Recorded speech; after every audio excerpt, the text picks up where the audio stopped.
Okay, let's dive right into this. We're going to explore a term that connects some of the most advanced tech out there with stuff you use every single day, maybe without even thinking about it. Seriously? Think about it for a second. One's in your pocket, one's a massive global financial system, and the other lives in the cloud. They seem like they're from completely different worlds, right? Well, turns out, not so much. You see, they all run on principles of speed, of signals, of data. And all those things can be exploited by a very particular kind of specialist. In the security world, this person has a name, the high-frequency hacker.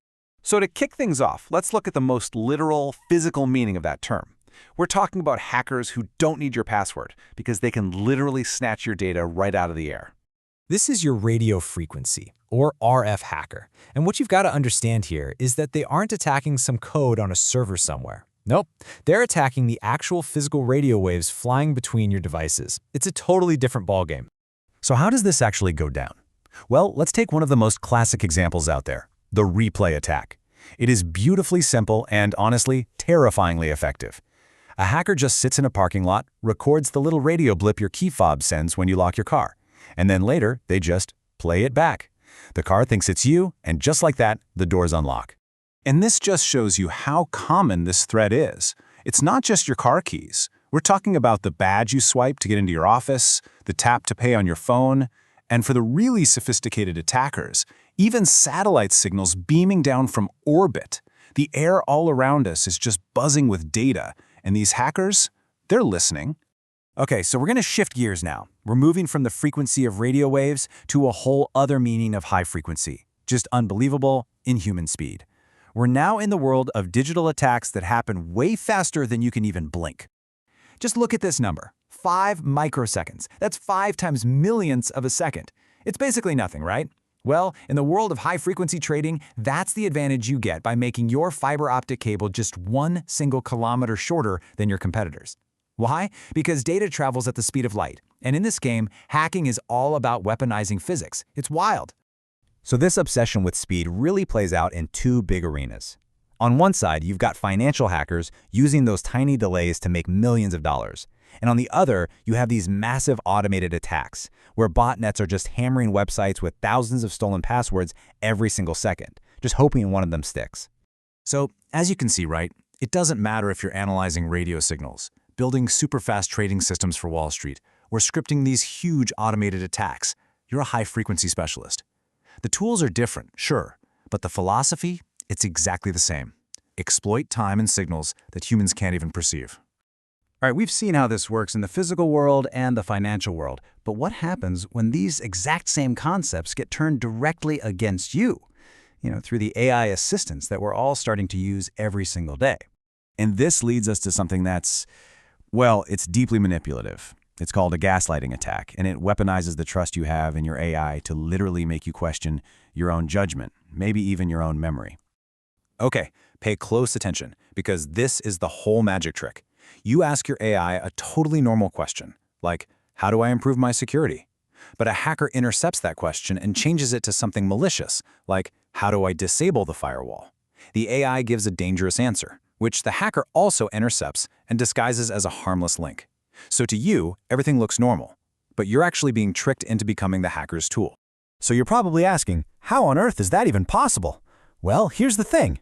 It's not about cracking the AI itself. It's usually about compromising your local setup, through a shady browser extension you didn't realize you installed, or by tricking you into using an unsecured Wi-Fi network at, say, a coffee shop.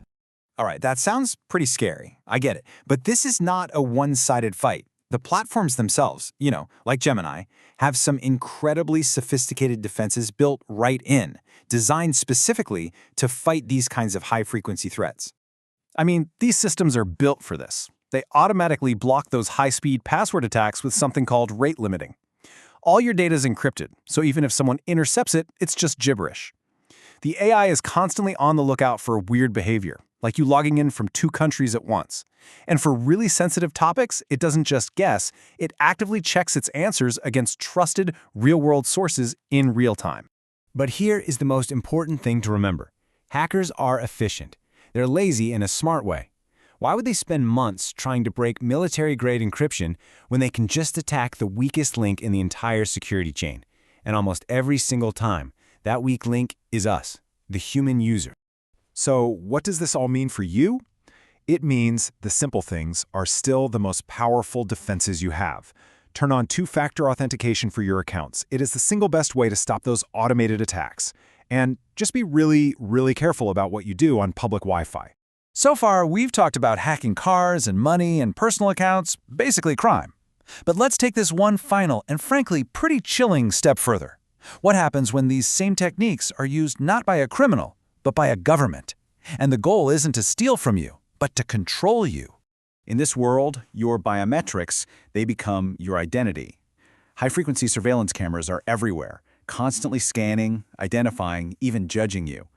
Your face is now the password to your entire life, and it's a password you can never, ever change. The state itself becomes the ultimate man in the middle. By controlling the internet for an entire country, it can intercept and alter information not just for one person, but for an entire population, all at the same time.